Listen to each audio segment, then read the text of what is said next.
L'Ajuntament de Vic destina 1 milió del pressupost municipal a la rehabilitació d'habitatges i d'edificis per millorar-ne la conservació i millorar l'accés a l'habitatge. Una de les ajudes a la rehabilitació és per la millora i la conservació de les façanes i de les cobertes dels edificis. De manera que puguem continuar tenint aquesta ciutat amb aquests edificis més ben conservats i també en condicions immillorables.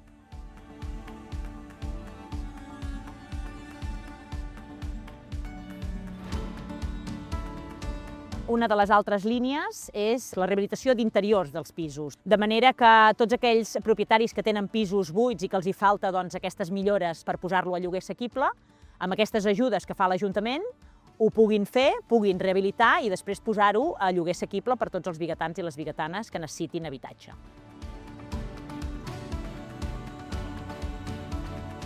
Una de les altres línies d'ajuts és la millora de l'accessibilitat en els habitatges.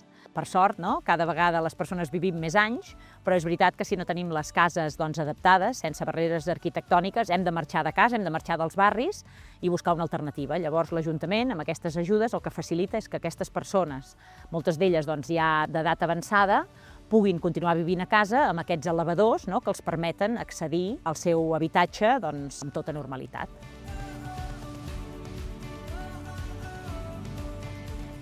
Es poden presentar les sol·licituds fins al 30 de setembre de 2026. Trobareu tota la informació a la pàgina web de l'Ajuntament de Vic.